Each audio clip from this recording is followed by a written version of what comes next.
Assalamualaikum warahmatullahi wabarakatuh. Perkenalkan, saya Muhammad Arif Farhanil Hidayatullah dengan NIM 632411122. Di sini saya akan menjelaskan mengapa kita harus melawan korupsi.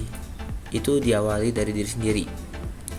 Oke, ketika mendengar kata korupsi itu pikiran kita kerap melompat pada ruang sidang yang dipenuhi pejabat berdasi, tumpukan uang sitaan bermiliar-miliar, atau skandal anggaran yang rumit. Gambaran makro ini tanpa sadar menciptakan jarak psikologis, membuat kita merasa bahwa korupsi adalah dosa besar milik orang lain yang jauh di sana.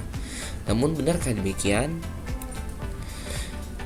Korupsi skala besar yang merusak tatanan bangsa tidak pernah tumbuh secara instan dalam semalam. Layaknya pohon raksasa yang kokoh, ia berakar dari benih-benih berupa pembiaran terhadap ketidakjujuran harian yang kita anggap sepele dalam realitas sosial dan akademik. Tindakan menyontek saat ujian, memanipulasi absensi lewat titip absen hingga menerobos lampu merah adalah potret nyata dari runtuhnya integritas diri. Fenomena ini memicu apa yang disebut para ahli sebagai normalization of corruption, kondisi berbahaya ketika tindakan curang berubah menjadi status yang lumrah hanya karena semua orang melakukannya. Efek dominonya sangat nyata. Dengan kebohongan kecil saat mahasiswa atau warga biasa, mentalitas tersebut akan terbawa tanpa canggung saat ia memegang kekuasaan atau tanggung jawab profesional yang lebih besar di masa depan nanti. Sistem digital atau hukum secanggih apapun akan selalu menemukan celah jika manusia di dalamnya memiliki mentalitas koruptif. Benteng pertahanan terbaik adalah pengawasan internal bernama hati nurani. Untuk melihat bagaimana rapuhnya integritas kita sehari-hari, mari kita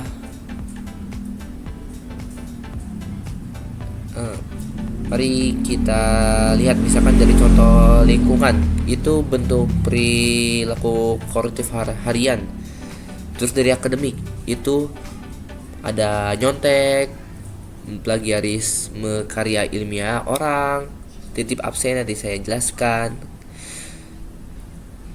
Lalu melanggar lalu lintas, itu jenisnya itu di sosial atau nggak publik, kayak memberikan uang damai, terus menyerobot antrean dalam organisasi. Ya, selanjutnya itu ada organisasi yang contohnya tuh kita bisa ambil manipulasi nota, terus menggunakan fasilitas untuk pribadi. Nah, dampaknya apa?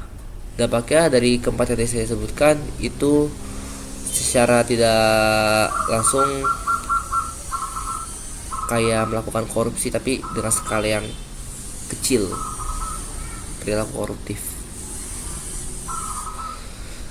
Nah, mengapa perbaikannya harus mutlak dari diri sendiri? Karena korupsi esensinya bukan sekadar hilangnya uang negara, melainkan runtuhnya sistem nilai di dalam dada manusia. Saat kita melakukan titip absen, otak kita secara psikologis melakukan rasionalisasi dan menurunkan standar moral pribadi.